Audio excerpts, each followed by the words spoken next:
For the next presentation on pancreaticoduodenectomy, focusing on intraoperative aspects, I invite Dr. Rajendra Desai as moderator. Dr. Rajendra Desai is professor and senior consultant GI and HPP surgery and unit chief at IIM Institute of Medical Science in Hyderabad. I also invite the panelist, Dr. Patta Radhakrishna sir, director GI surgery at Malar MGM Hospital, Chennai. Dr. Ajay Sharma, Professor and Head of the Department of Surgical Gastroenterology at Mahatma Gandhi Medical College, Jaipur. Dr. Mohammad Shahidur Rahman, Professor in HPT Surgery and Liver Transplant Division, Bangabandhu Sheikh Mujib Medical University, Dhaka, Bangladesh. And Dr. Yoji Kishi, HPV Surgeon and Professor of Department of Surgery, National Defense Medical College, Saitama, Japan. Joining us online will be Dr. Ajay, Professor, Hepatobiliary Surgery and Laparoscopic GI Surgery at BB Pant Hospital, New Delhi, and Dr. Nisar Hamdani, Senior Consultant, GI Surgery, HPV Oncosurgery and Advanced Laparoscopic Surgery at Super Specialty Hospital, Government Medical College, Srinagar. Just one minute. A quick announcement. Any polyclinic who requires access to the internet can be provided by issuing a certificate to them. So if needed, please let us know. Thank you. Rajan, we'll try to finish by 1:30. I will try. I'll cut down to 1. Yeah. Pancreaticoduodenectomy is the Ferrari of all operations. Everybody wants to do it. Everybody is thrilled by it, but it can make you cry like a baby if you start getting complications. So based on that, let us start the discussion. We're short of time, so I'll go straight to the discussion. Professor Ajay Sharma will be answering first. The first question I have is, day by day the use of neoadjuvant therapy is increasing. Neoadjuvant chemoradiation, neoadjuvant chemotherapy is increasing. Does this increase complications intraoperatively in pancreatic cancer? That's my first question. And my second question is, if you have a positive resection margin in CA pancreas or IPMN, what is your strategy? In both slides. Okay, so the enough data, enough data which shows that there is an increased incidence of complications.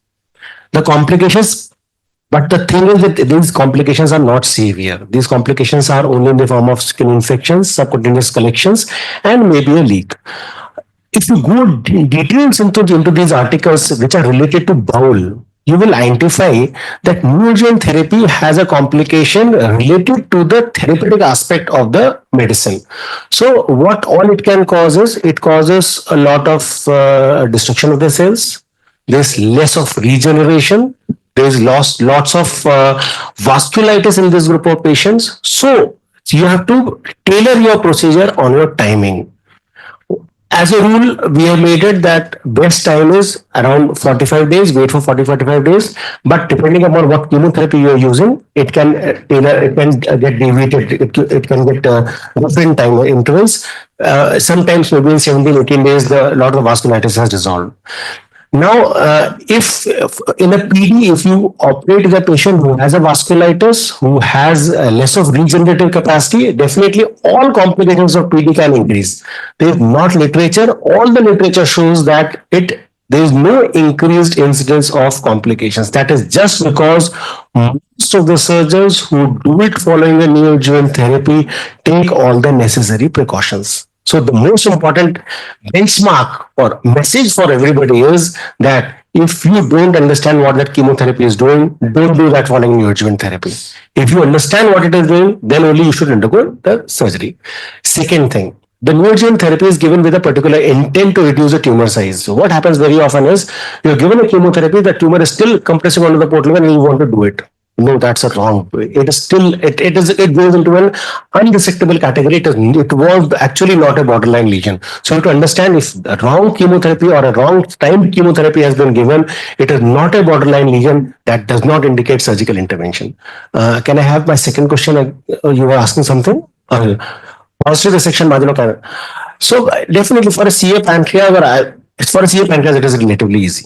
So you do this has happened to me almost I think three cases which we had a positive frozen margin, we resected it, again had a frozen margin. These patients had to resort to a complete total pancreatectomy. They had positive resection margin till the end. The worst scenario is IPMN. IPMN, the food is actually having the malignant cells, but your frozen section margin pathologist will report as positive. Now we don't know whether that was actually negative or positive. So IPMN is a difficult area. But for a CA head of pancreas, if it is positive margin, you should resect it.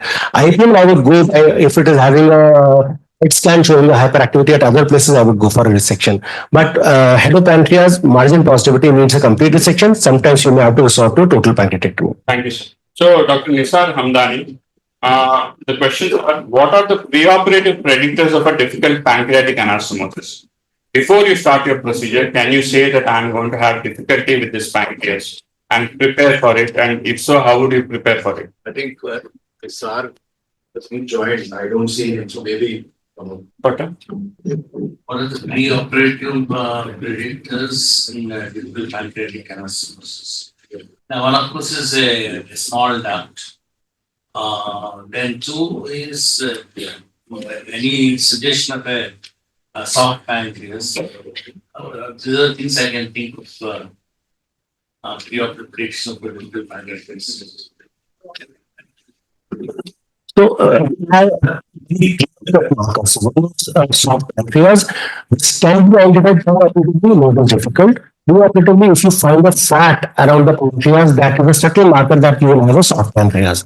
Undilated duct less than 3 millimeter size is most difficult. 3 to 5 is okay. More than 5 millimeters, you are all happy. There are two markers. If you have any marks, find suggestion that there is an inflammation around the pancreas, which may be a subtle marker that he had a pancreatitis or he had an inflammation, that will again a marker that it implies that you should wait for a surgery. And definitely a preoperative vascular encasement or the vessel is a poor marker of the disease that you are going to have a difficult anastomosis. What would you do if the pancreas was friable and sutures were cutting through?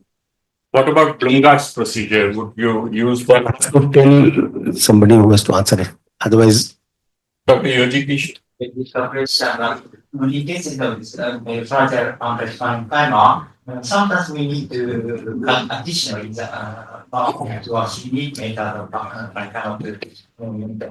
stumps and make other osmosis. Especially, I think rather than pancreas anastomosis, the duct-to-duct anastomosis to be much more difficult. You know the ISGPS classification came out with information on this. They have graded pancreas into 4 types. One is you have a soft pancreas and a duct less than 3 millimeters. You have a hard pancreas with a duct less than 3 millimeters. You have a hard pancreas with duct more than 3 millimeters. And the last is soft pancreas duct more than 3 millimeters. And that gives the grading of difficulty. Soft pancreas, small duct is the most dangerous. Hard pancreas, big duct is the best. So these are the things we would look for. Another thing that has been reported is if you do a CT scan and you observe a serrated pancreatic margin, that is because of the fat infiltrating the pancreatic head, you have great difficulty in dissecting it. And Strasberg has also highlighted this point, is that the neck of the pancreas is the watershed of the pancreatic blood supply. If you cut to the left of the portal vein, you have better results and lower leak rates as compared to through the middle of the neck of the pancreas. Nisar is Nisar on that? Nag is there. Nag is on pancreas joining. Nisar is waiting. Dr. Nag is there. Dr. Nag? Yes, sir. Yeah. That not found after distal pancreatectomy, how would you manage that case? That not found actually. First, we have to see how we have divided this thing. Usually, we use energy sources to divide. In such cases, we may not find duct because it may be clipped and obstructed. In that cases, we should freshen the margin with the knife and look for that. Most of the time, we will get. Other thing we can do, we can use the endoscopic ultrasound to look for the duct. Another thing we can do, we milk the distal pancreas and by oozing of this pancreatic juice, we can get the duct. And if all the this thing dissolved are not useful, then we have to opt for this thing, invagination technique or dunking technique for the anastomosis. What is your experience with the stapled pancreatic closure in distal pancreatectomy?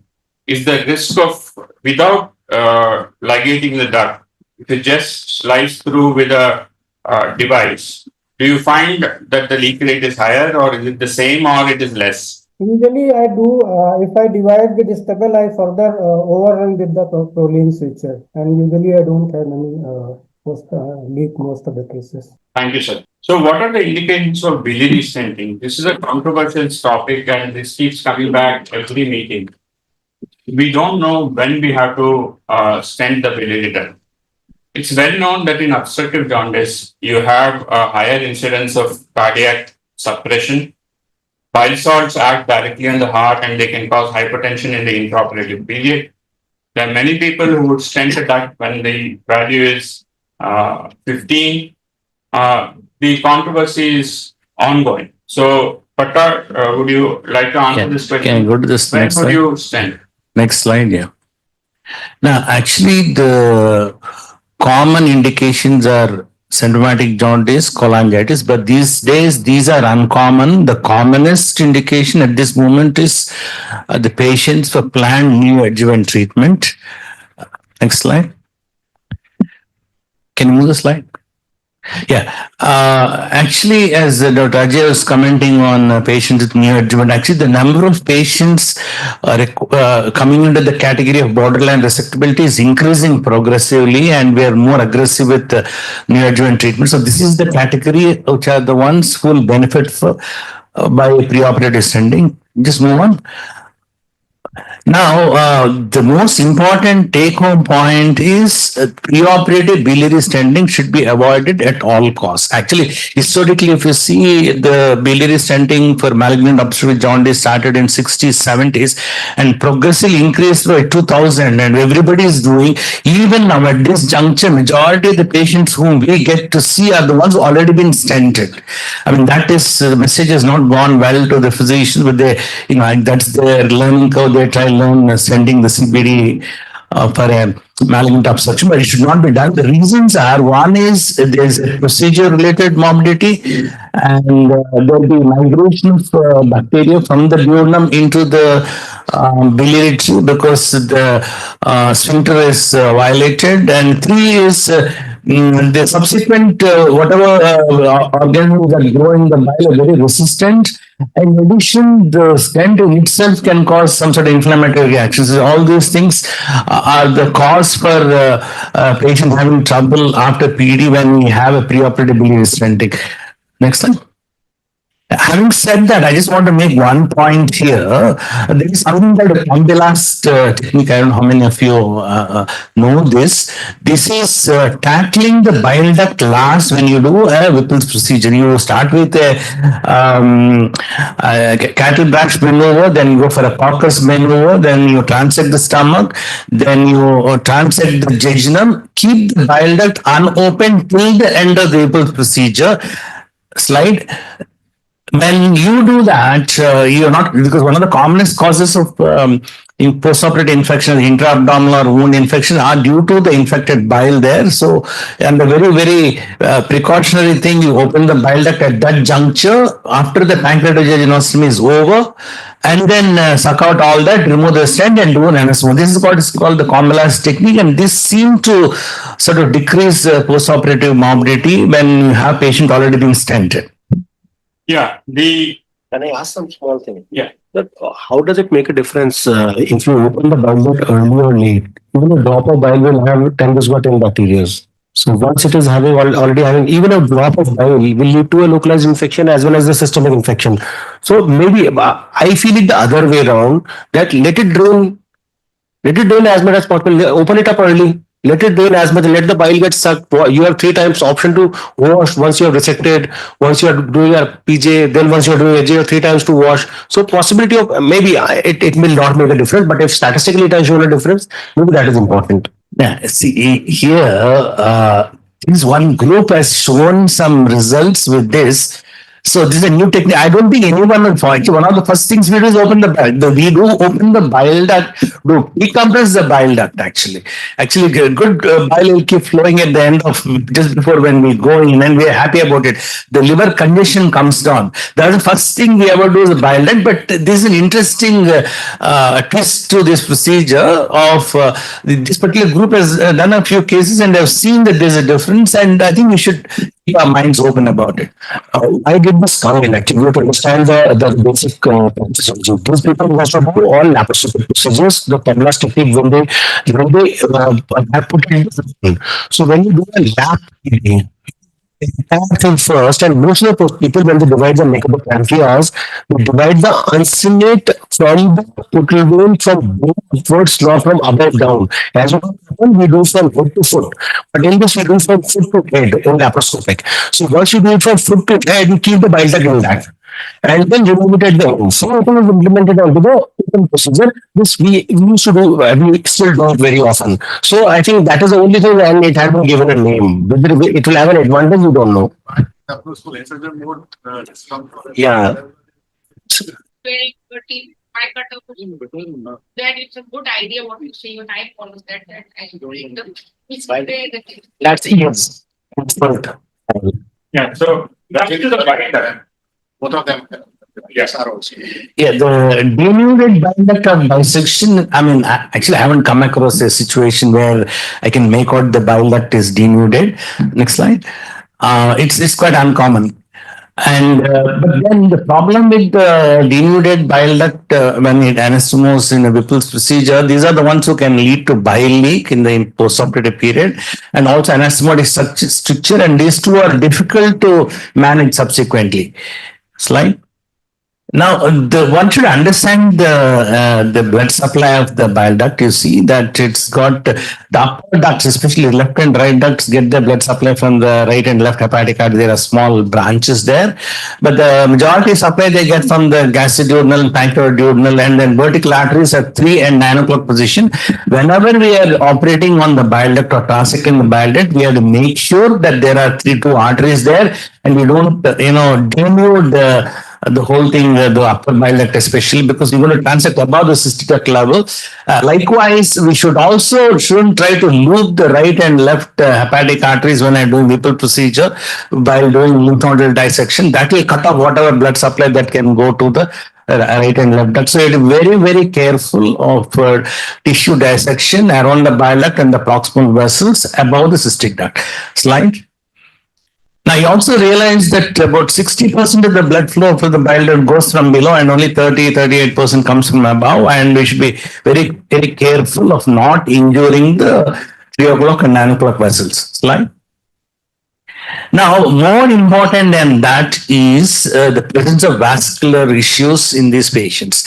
Very often we see radiologically a nutcracker type of celiac axis. It can be due to mid-arcuate ligament or atherosclerotic narrowing, and that happens. The circulation to the biliary system will usually go to the superior mesenteric artery, and if there we very carelessly try to ligate the gastriduodenal artery, then there can be ischemia. Actually, one of the major issues for all the problems of Whipple's procedure is due to this vascularity, whether it is a pancreatidoduodenal anastomosis or a gastriduodenal anastomosis or hepatoduodenectomy. So vascularity is very, very important. So we all have to make sure we read the vascular pattern in every patient of Whipple procedure, keep those pictures in the operation theater, make sure that everything is fine and there are no vascular anomalies and there's no narrowing up of either the SMA or the celiac axis before going. Slide. So we have to detect the celiac axis stenosis to sort of avoid any complications to have extrahepatic biliary duct injuries. Then this is done by CT angio, and then if we find out there's an abnormality, if there's a median arcuate ligament, but that has to be corrected.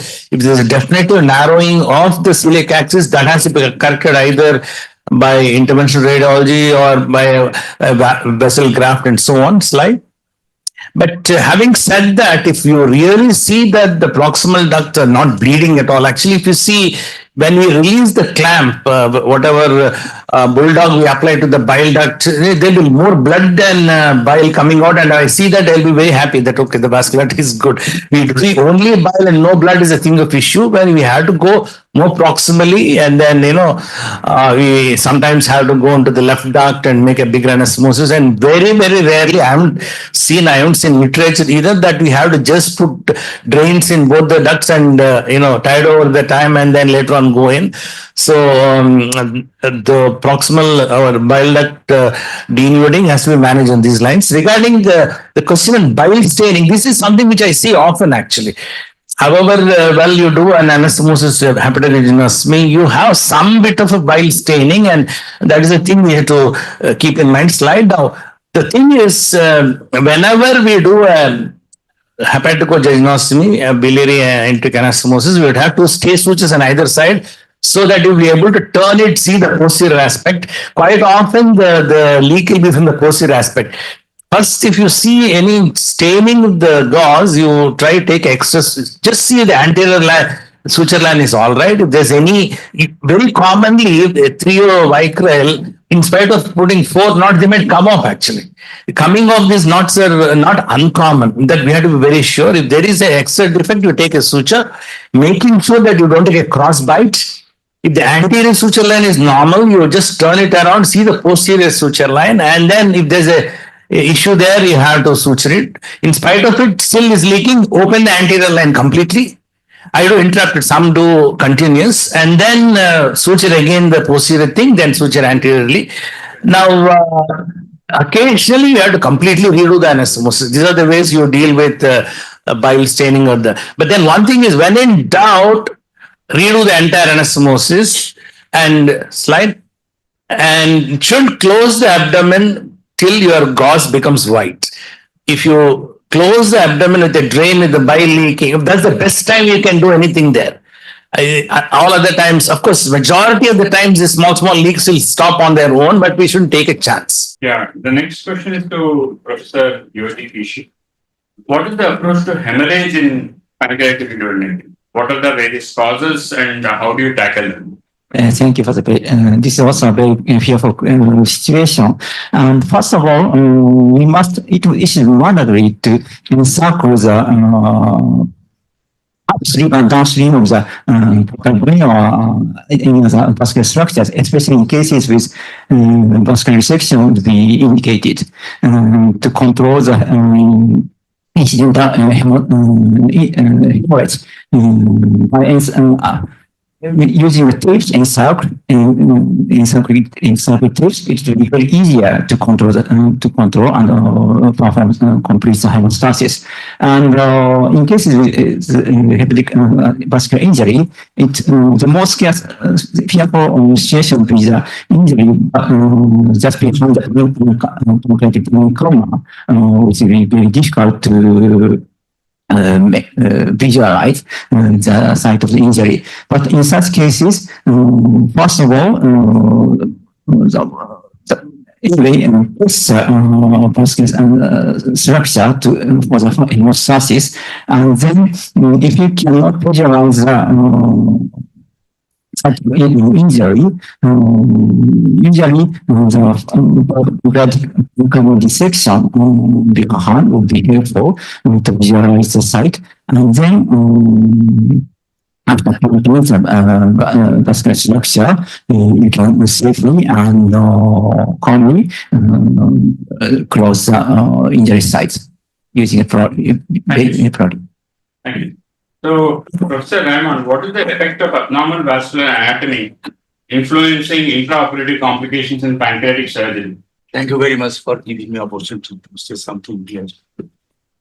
I'm from Bangladesh, Dhaka, Bangladesh. I'm working in a private hospital, retired from Bangladesh Sheikh Mujib Medical University.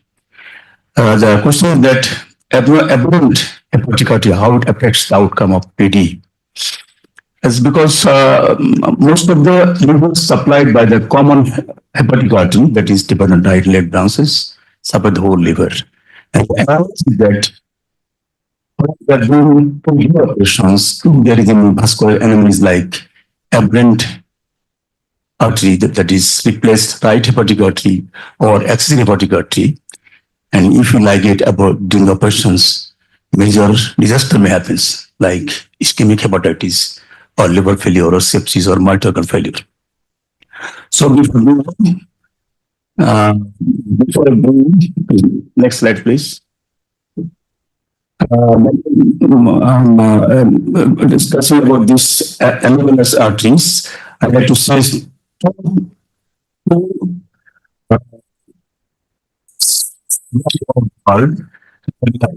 them. That is, hydroxytone based on references, thousands of cases, and Mitchell evaluated 200 cases by autopsy. And upon this concept, surgeons are doing operations to avoid vascular injury. Next slide, please. The incidence of most hypertension is about 7 to 40%. Extrahepatic artery incidence is about 8%. And it is mentioned that he is describing this extrahepatic artery as a aberrant right hepatic artery.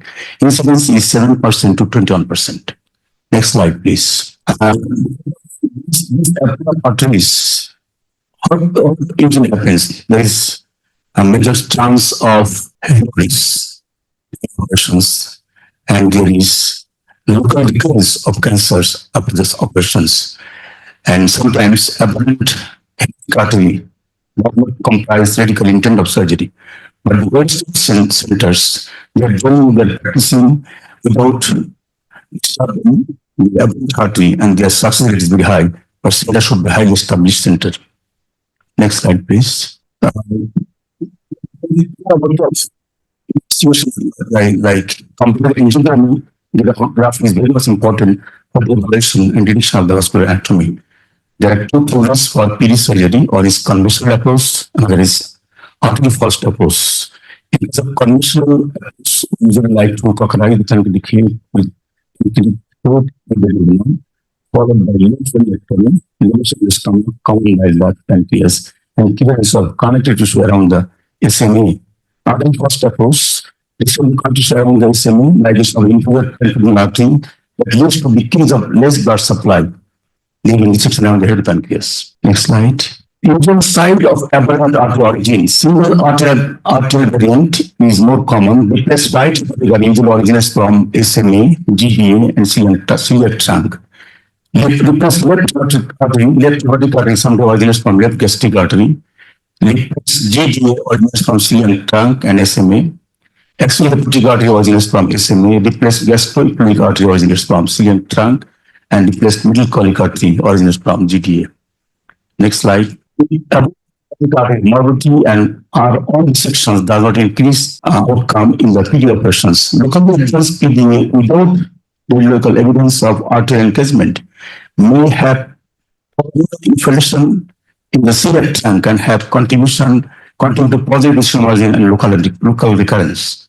Locally advanced cases undergo surgery with resection of hepatic artery and pseudohepatic artery have poor prognosis. Borderline cases, operationally advanced unresectable cases become resectable after intensive chemotherapy or chemoradiotherapy become resectables, but outcome arteries have poor. Next slide. Okay, thanks. Hepatic artery thrombosis on the table after finishing dissection. How would you manage? Just a moment. Certain complications will occur after pancreatic operations. Incidence is 0.02 to 0.06%. Mortality rate is about 50 to 100%. Usually happens within all week operations, causes difficult operation injury to hepatic artery happen. Next slide, please. Common outcome influenced by injury to hepatic artery, timing of injury, site of injury, presence of collaterals, obstruction of bile duct, presence of sepsis, quality of portal flow. Immediate repair will prevent life-threatening complications. Next slide. Very last. I think. Professor Ajay Sharma, the bowel gets congested after division of the metabolic vein. Should it be ligated? Should it be left alone? Should we dissect with it intact? What are the dangers of leaving it intact? Could you please illuminate the audience? I think congested bowel needs to be resected. If you have a congestion, it is very rare that it may again get revascularized. You can try that, you can put in a hot mop or something. But for a PD, I would never take that risk. Once you have ligated a vein, whether it is a first jejunal vein or you have divided any venous drainage, if it gets congested, resect the small bowel, whatever is congested, and do anastomosis to the healthy bowel. So that is the basic principle. I don't think that I'll compromise or adjust on that. Thank you, sir. What about portal veins, supramesenteric venous injury? How would you approach this? It's one of the drastic complications during a pancreatoduodenectomy. When you're doing it, you're tunneling and you have a sudden gush of blood. How would you manage this case? So now we have to understand when are we getting that injury? Suppose, say first you have said that while you are making a tunnel. If you are making a tunnel and that time you have an injury, simplest thing is just put in a gauze and pack it. Don't do any dissection or trial at this time because this is not accessible to you for repair at this point in time. Second thing, if you have once you have divided the head of the neck of the pancreas and you are dividing the uncinate, and that point in time you find some bleeding occurring. So simplest thing, just pack, loop your portal vein from either of the sides or put a clamp and then repair it. 99.9, I've hardly seen a patient having a portal vein injury and not being repairable. Only thing is you have to be mentally ready, you have to be having instrumentally ready and the staff ready to replace or either reconstruct or put in a graft to redo that anastomosis. Sometimes it happens that a major chunk of the portal vein has got injured by you, and then once you do an anastomy, you find that there is a very narrow tunnel of portal vein being formed between the superior mesenteric vein and the hepatic vein. So this narrow tunnel will not work. So now you have to put in a graft. Let this work till that time. Arrange for a graft. See that even if you ligate the splenic vein, it is not going to make any difference. Splenic vein you can re-anastomose, or you can just ligate the splenic vein and do a superior mesenteric vein to hepatic vein anastomosis or to the portal vein anastomosis. So be ready with the graft. Be ready with the structures, with the instrumentation. You may require to dope it. You may require to clamp it. A good assistant, 2 suctions. That is the basic requirement that is required, and it can be reconstructed. Professor Nisar Hamdani, how do you manage the thrombosis of the portal vein after reconstruction, either on the table or in the immediate post-operative period? How critical is it, and what would you do? So sorry, can you repeat the question? I was not able to get it. If you have portal vein thrombosis after reconstruction, either on the table or in the immediate post-operative period after Whipples, how would you manage this situation? Portal vein thrombosis after reconstruction, I would prefer to manage conservatively with thrombolysis, giving low molecular heparin, or get my intervention radiology colleagues on board, and if they are able to contribute and put a intravascular that thrombolysis, I'll prefer rather than reoperating. Would you do this in the immediate post-operative period? Because I'm discussing a situation with it on the table and in the immediate post-operative. Okay. On table, sir. On table, we'll manage the way we do in most of the thrombosis, like shunts. We will then reopen and re-explore. Okay. So you do thrombectomy and then do the you thrombectomy test. and And in the post-operative period, you use minimal anticoagulation. We'll use minimal anticoagulation, yes, sir. Yeah. And in the post-operative period, it occurs, you would use an interventional approach like you suggested, Yes, where radiologists would try to remove the clot. Right, sir. Tentate or In the either. immediate post-operative period, we'll try to avoid the surgical intervention and resort to intervention radiology approach. Yeah. Thank you, sir. Thank you, sir. At what age would you consider the influence of age in the incidence of post-operative or intraoperative mishaps? No, Would you put? Sir, are you talking about a surgeon's age or the patient's age? Both. Both. Young surgeon No, and old patient. I think a senior surgeon should answer. Young surgeon and an old patient. Yeah. You are eternally young, so obviously. That's something which I often keep wondering. Maybe Dr. Agarwal can say as to what age he should stop operating and doing impulse procedure. Then I will go to the patient. See, I think age is just a number. Consider your physical fitness and mental fitness. As long as your, the matter does not age, I think age does not matter. So your matter should be intact, and you should not be having trembling hand. But even now, even the robotics are coming to even patient surgeons with the trembling hand can operate with comfort. Absolutely. So I think it is all in your mind rather than the physical or the age. And what about the many surgeons whose hand would tremble normally when they are going out? When they're operating, the hands will never tremble. So it is very common with the old age surgeons. Because I often keep hearing that surgeons still do nipples. I mean, that is the criteria to say you're not become old or whatever. That is the test of age and ability. Now, I think the same thing holds good for patients as well. See, actually, it is the severity of the disease which is in responsible, not the age of the patient. Frailty index. Right. Consider the frailty index of the patient. If they are very frail and this thing, then you should consider that, optimize them if possible, and then probably. Yeah. The biggest problem that comes with operating on these patients is they don't have a physiological reserve. If they have a complication, they don't recover from it. That is the main problem. And also they tend not to thrive in the post-operative period, despite enzyme supplementation, despite nutrition, they don't tend to thrive in the post-operative period. So with this note, And I don't remember ever refusing a patient because of the age. I don't know whether any one of you have done so. We can refuse because of comorbidities rather than the age per se. Yeah, I agree. You tend to have less complication, your volume is high and you increase the limit of the patient. But at the point of time, one patient is going to give you that you assess the physiological age wrongly. No, but this is a very common thing which we face as GI surgeons. Yeah, patients, let us say, is he fit for surgery? 60, 70 above, first thing is he fit for surgery? The age they think is the most important thing.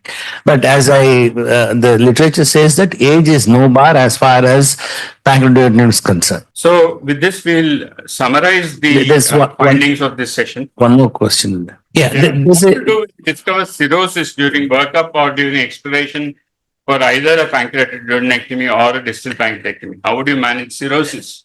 Because these are alcoholics, you're doing a procedure for chronic pancreatitis, you find cirrhosis in the pre-op workup, or they are people who come with a pancreatic cancer, they're smokers, they're alcoholics, they come with cirrhosis. What would you do?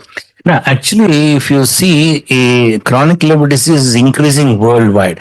Not just Whipple procedure, we tend to see all diseases, all surgical problems with cirrhosis, which we manage. Actually, we rarely refuse doing surgery. But when it comes to Whipple's procedure, the most ideal patient is cirrhosis, child-stage cirrhosis. Child-stage cirrhosis is as good as any other patient. When it comes to anything little more than child-stage, well, when we should be thorough in selection of the cases, that we should make sure that the patients will not go into post-operative liver failure. They should be, these are one other group which should be stented pre-operatively, to reduce the bilirubin before we go in. We have to take care of coagulation, start with vitamin K. We would have very good energy devices, not simple cutting will not do. We need to have good harmonic scalpel and stuff to control bleeding. And we have to also make sure that the electrolyte correction, the coagulation correction should go on immediate post-op because they may go likely to go into liver failure. So, in very simple terms, child's A cirrhosis is as good as any other patient. When it is little more than, and most important thing is these should be done in high volume centers, and this should also be done in centers where liver transplantation is available. Yeah. Thank you, Patta, for handling that difficult question. Dr. Ajay? Worst scenario, rather than, I always say, worst scenario which will actually be is you should be alarmed. If the patient is EH2U and planning to do a PD, I think that alarmed by that particular scenario, that is going to give you more troubles. Professor. Patta, I would like to divide the question into two parts. One is pre-operatively, patient has cirrhosis. What do you do? Second is you did not suspect cirrhosis, everything was normal as expected. And when you put the telescope or when you go in the abdomen, you find that the liver is cirrhotic. So if patient preoperatively has cirrhosis with portal hypertension, that's a very serious situation. Without portal hypertension, so I want to make sure if we are doing a preoperative, the patient is portal hypertension, presence of varices, and also varices in the hilum, I will not consider the patient for the procedure. And as I said, again here, this patient, we have to have rehabilitation is important in this patient where we have to correct the alkalies, decrease the bilirubin, which generally when we say we shouldn't stent in this patient, these are the group which should be carefully stented, and they have some portal hypertension, they can be bleeding when you do a cut in the ampulla. And then immediate on table, if you diagnose again, if when we know all the parameters that is child's A, I think we can go ahead. If we find ascites there, we have prominent varices, I think we shouldn't go ahead. And in the post-operative period, well, these people have to be very closely followed in the intensive care unit. As I said earlier, there should be a liver unit there to tackle liver failure and to preempt liver failure and manage it to save this patient, because mortality in cirrhotics is about 4 times the mortality in normal patients. Another thing that you wouldn't do if you have a patient with cirrhosis and portal hypertension is lymph node dissection.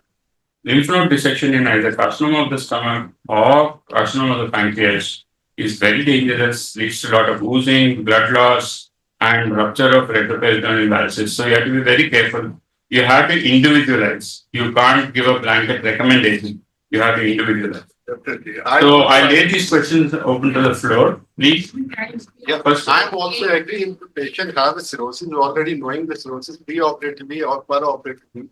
The procedure like Whipple and distal pancreatic should be avoided, I think.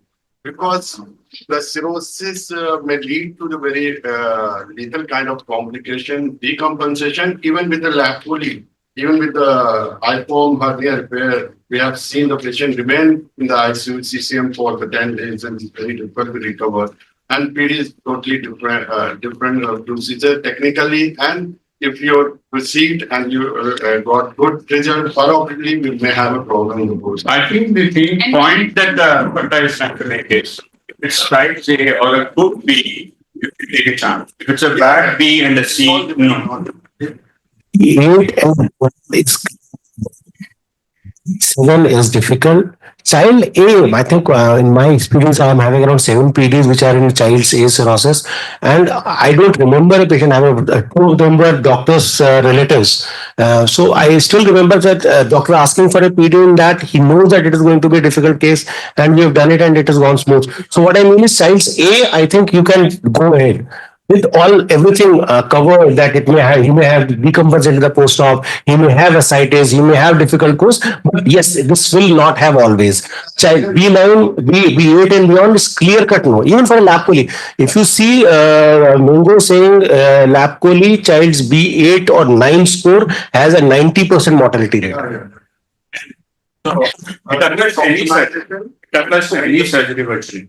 And I think better evaluation, if we have expect the good result by seeing the drug, dilation time, good pancreas, you have a feasibility to operate, I think you may be right. It is often difficult to differentiate the jaundice if there is due to liver disease or obstruction.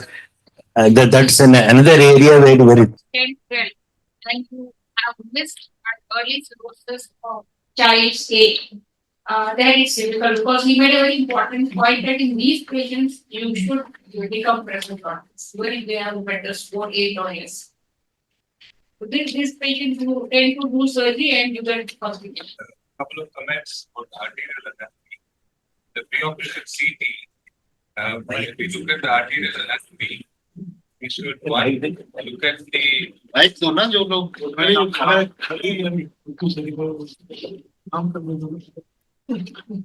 Thank you. So when we look at the preoperative CT scan in the arterial phase, specifically we should request a radiologist to give some sagittal sections to see if there is any median arterial ligament syndrome and compression of the celiac axis. Because intraoperatively we will see and clamp the GDA, and if the GDA shows, if once after clamping the GDA there is no flow in the hepatic artery, then we have to release the median arterial ligament.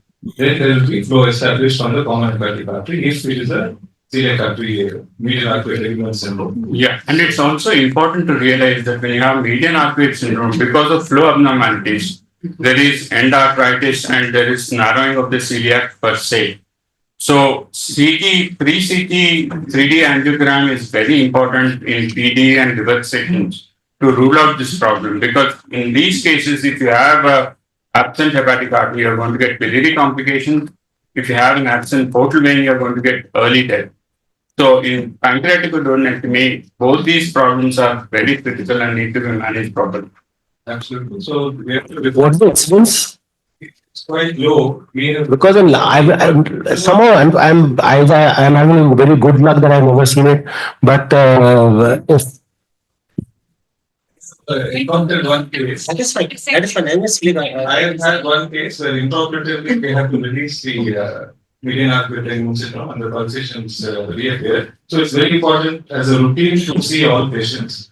And we have to differentiate between celiac artery stenosis or atherosclerotic stenosis per se versus an extrinsic compression. So sagittal cuts have to be seen. So that is one point on the vascular anatomy. The second thing is just for benefit to the residents. If you see a replaced right hepatic artery going through the pancreatic head and the pancreatic tumor, it should not come as an intraoperative surprise. You should actually look for it if it is going through the tumor.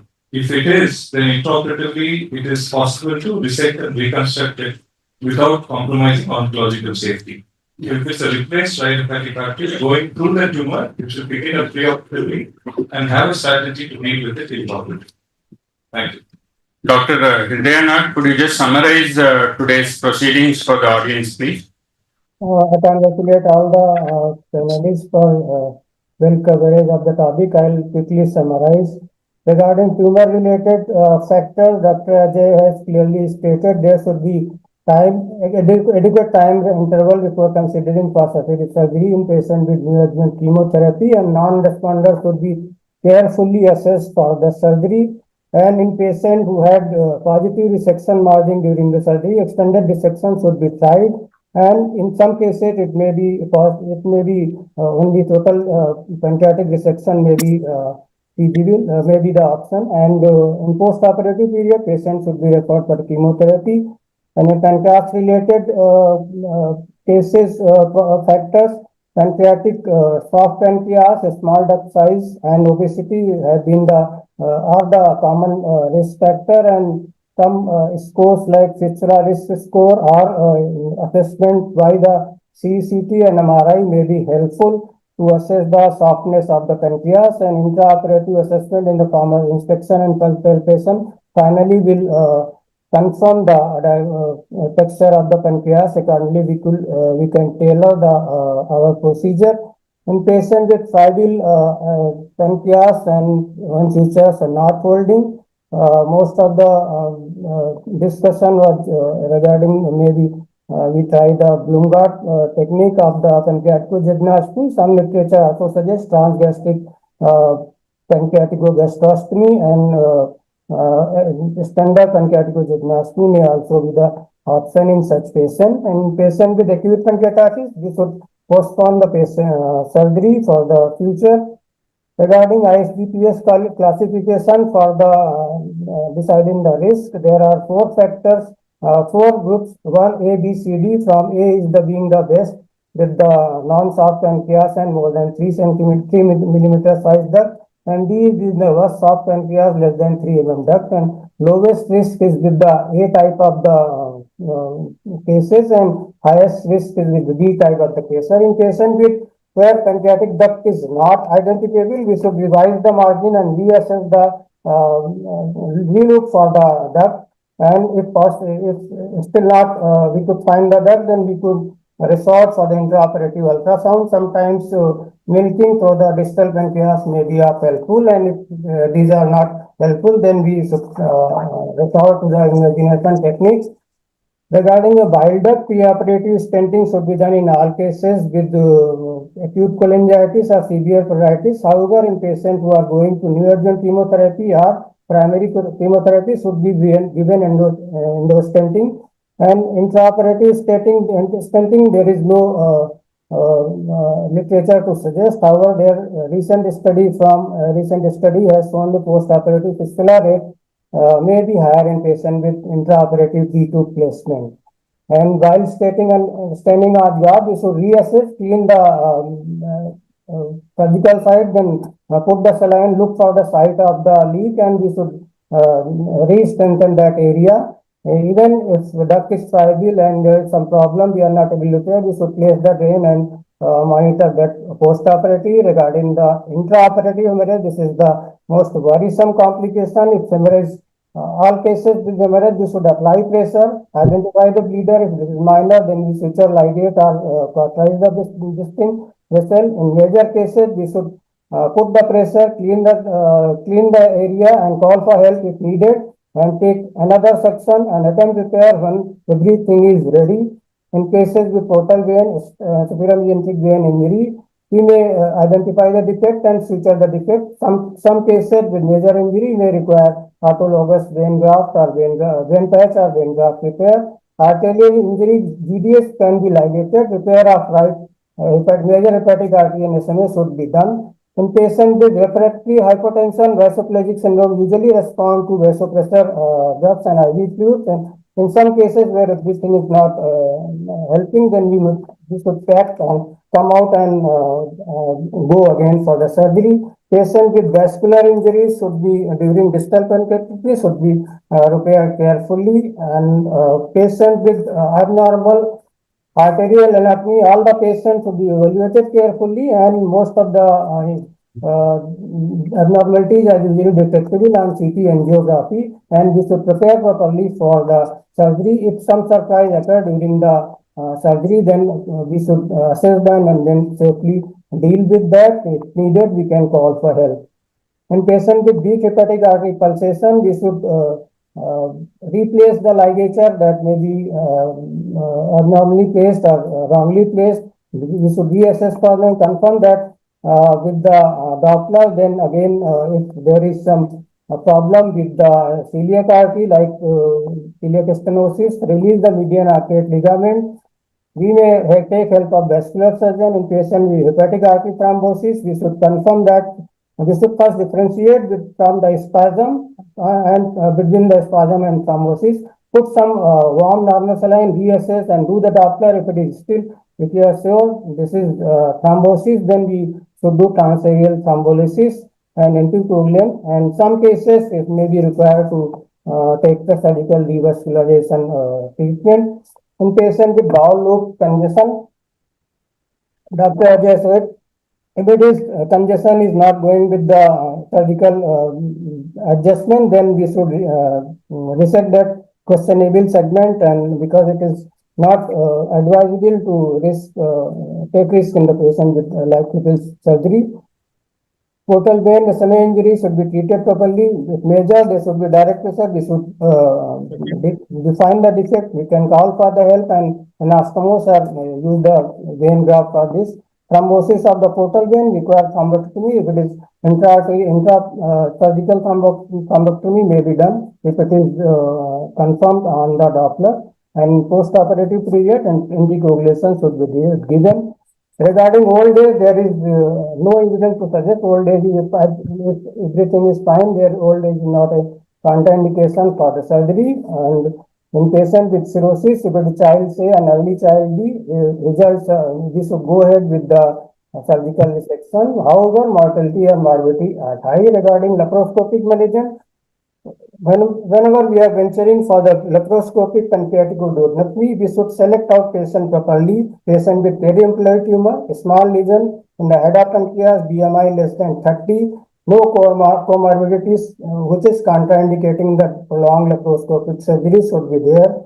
All of the residents who are trying to venture, we should assist somebody who is doing some senior surgeon and then venture that, and we should keep a low threshold for the conversion in such patient. Regarding there are some inherent problem with laparoscopic inherent limitation that we should consider while dealing, and we should not persist with the dealing complication with the laparoscopic method. We should convert as the timely. Thank you. Yeah. Thank you, sir. Thank you for that summary. So we call the session to an end. I'd like to thank Dr. Kishi Kapoor and the organizers for calling me to attend these sessions here. I'd like to thank my panelists for their wonderful comments and their intelligence that they have contributed to us. Thank you very much to everyone. Thank you. If any of the lunch is adjacent to this building, the volunteers will guide you there. I request you all to be back here at around 2:15 so that we can resume the rest of the sessions. Thank you.